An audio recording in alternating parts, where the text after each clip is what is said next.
할렐루야. 오늘도 나의 마음이 하나님과 붙어 있도록 하나님의 사랑줄로 나를 메어달라고 간구하며 하루를 시작하는 우리 성도님 되시길 소망하면서 12월 21일 월요일 하루 30분 예배를 다 함께 드리겠습니다. 하나님이 우리에게 주시는 말씀은 데살로니가 후서 1장 1절에서 12절까지 말씀입니다.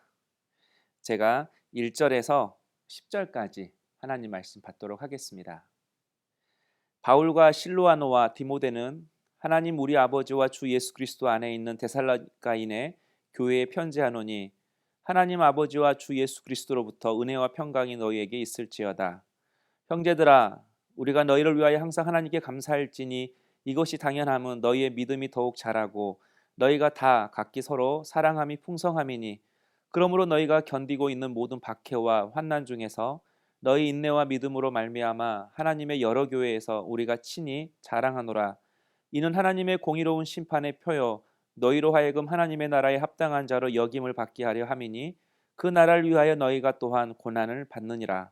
너희로 환난을 받게 하는 자들에게는 환난을 갚으시고 환난을 받는 너희에게는 우리와 함께 안식으로 갚으시는 것이 하나님의 공이시니 주 예수께서 자기의 능력의 천사들과 함께 하늘로부터 불꽃 가운데 나타나실 때에 하나님을 모르는 자들과 우리 주 예수의 복음에 복종하지 않는 자들에게 형벌을 내리시리니 이런 자들은 주의 얼굴과 그의 힘의 영광을 떠나 영원한 멸망의 형벌을 받으리로다.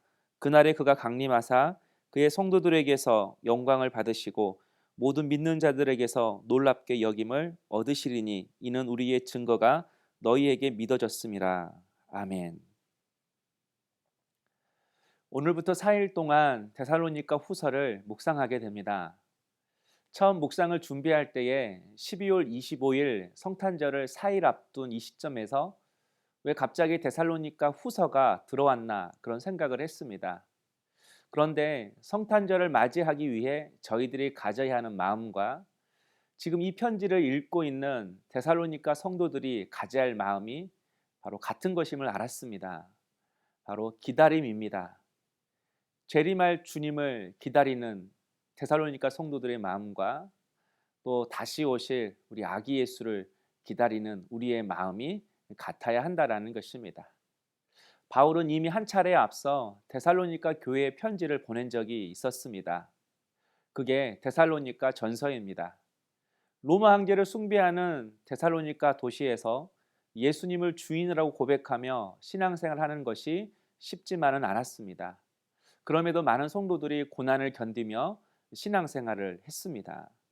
그리고 그렇게 버틸 수 있었던 것은 예수님이 이제 곧 재림하실 것이라는 재림신앙에 대한 기대였습니다. 그런데 고난은 갈수록 심해지지만 주님이 재림하지 않자 낙심하는 성도들이 생겼습니다. 또 배교하는 일들도 일어났습니다. 그리고 이제 주님이 곧 재림할 것이라고 잘못된 종말론을 가르치는 거짓 교사들도 생겨나기 시작했습니다. 그래서 바울은 데살로니가 전서를 미리 써서 주님이 확실히 재림하신다. 그러나 그 시기와 때는 아무도 모르기 때문에 항상 깨어 있어야 한다라면서 성도들을 권면했습니다. 그러므로 기다림이란 무작정 기다리는 것이 아닙니다. 깨어서 기다리는 것입니다. 기다리는 동안 실망하지 않는 것이고 기다리는 동안 마음을 빼앗기지 않는 것입니다. 주님이 다시 오실 것을 믿고 주님이 일하실 것을 믿고 기다리는 것입니다. 그런데 사도 바울은 2개월이 지난 후에 다시 데살로니가 성도들에게 지금 편지를 쓰고 있습니다. 그 이유는 이런저런 현상들을 설명하면서 다시 한번 주님의 재림이 임박했다고 또다시 그렇게 속이고 가르치는 거짓 교사들이 생겨난 것입니다. 현재 일어나는 현상을 통해 이것이 재림의 증거라고 말하고 있는 것입니다. 그래서 배교도 배교지만 이제 곧 세상이 끝난다라고 하면서 게으르고 나태한 사람들이 생겨나기 시작했습니다. 세상이 끝나는데 이래서 뭐하냐? 세상이 곧 끝나는데 노력해서 뭐하나? 그렇게 생각한 것입니다.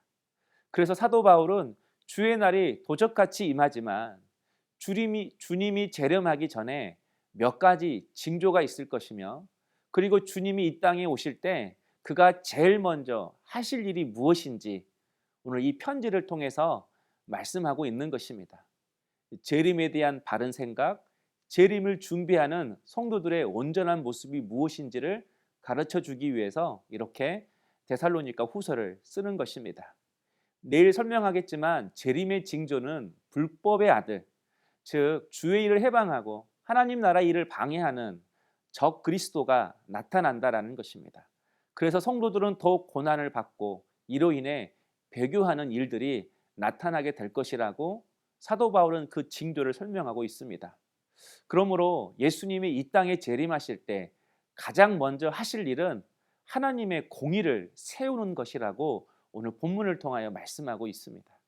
6절에 성도에게 환난을 준 자들에게는 주님이 그대로 오히려 더 환난을 주실 것이고, 7절에 환난을 받은 성도에게, 그런 성도에게는 안식으로 갚아주시겠다고 말씀하셨습니다. 이처럼 하나님은 반드시 당신의 아들 예수 그리스도를 통하여 하나님의 공의를 세우실 것을 말씀하고 있습니다.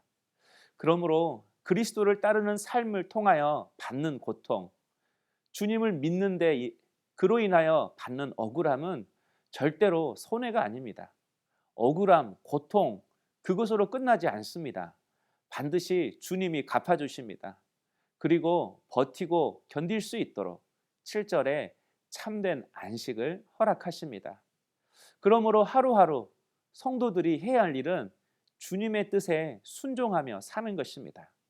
손해를 감수하면서, 고통을 감수하면서, 어려움을 인내하면서 순종하며 살아가는 것입니다. 그럴 때 우리의 믿음이 더욱 자라납니다. 지금은 인공 양식 때문에 그리 귀하지는 않지만 과거에 진주는 매우 귀한 보석이었습니다. 알다시피 진주는 그냥 만들어지지 않습니다. 조개의 몸속에서 만들어지는 거죠.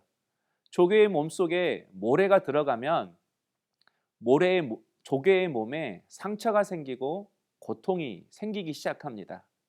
그래서 조개는 자신의 몸에서 자신을 보호하기 위해 라카라는 물질을 발산해서 거칠고 딱딱한 그 모래를 감싸기 시작합니다. 계속해서 그 모래를 품고 있으면서 라카라는 물질을 발산함으로 그 모래가 결국 진주가 되는 것입니다. 모래알이 들어와 몸에 상처가 날 때 그 당시에는 아프고 힘들지만 계속해서 그것을 감싸고 또 감쌀 때 진주가 되는 것입니다.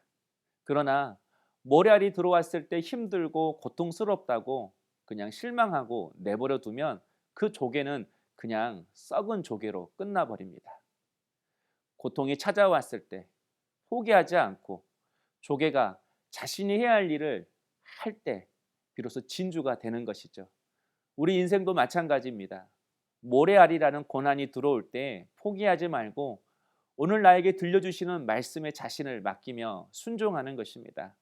그럴 때 주님은 그 말씀에 순종할 수 있도록 라카와 같은 믿음을 주시고 은혜를 주심으로 하루하루를 살아가게 하십니다.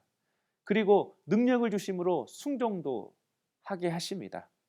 바로 그 순종의 삶을 통하여 진주보다 더 값지고 귀한 인생으로 우리의 삶을 주님이 그렇게 만들어 주시는 것입니다.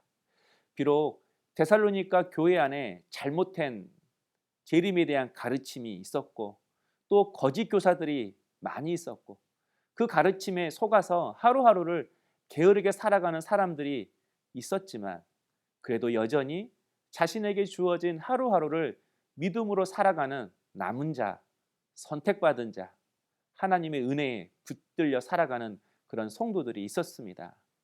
그래서 바울이 그들을 격려하기 위해 이렇게 편지를 다시 한번 쓴 것입니다. 오늘 바울의 축복처럼 믿음으로 하루를 살아가기를 소망하고 어떤 손해와 어려움을 감수하면서도 내 삶을 이렇게 내버려 두지 않겠다. 하나님의 말씀으로 주신 믿음과 은혜로 아름다운 인생 만들어 가겠다라고 고백하고 결단하는 우리 성도님들에게 바울의 축복처럼 하나님과 예수님으로부터 흘러나오는 이 은혜와 평강이 있기를 주님의 이름으로 축복합니다. 그래서 하루하루 믿음으로 살아감으로 우리를 힘들게 하는 이 코로나가 끝났을 때 진주보다 더 아름다운 우리의 인생으로 빚어져 있는 우리 성도님 되시기를 주님의 이름으로 축복합니다. 적용해 보실까요? 고난에 대처하는 나의 삶은 어떻습니까? 나의 심령에서 매일매일 고난과 시련을 이길 수 있는 그런 믿음과 은혜가 흘러나오고 있습니까? 기도하겠습니다. 사랑의 주님, 내게 주어진 하루하루를 믿음으로 잘 살아갈 수 있도록, 감당할 수 있도록, 순종할 수 있도록 은혜를 허락하여 주시고 능력을 부어 주시옵소서.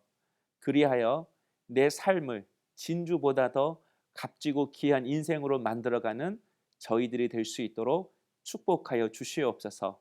세상에 아무리 어렵고 힘들다 말해도 그 말에 마음 빼앗기지 않고 오직 주님의 말씀에 붙들리고 주님의 사랑줄에 매어 승리하며 살아가는 주의 종들 되게 하여 주시옵소서. 감사하고 예수님의 이름으로 기도하옵나이다. 아멘.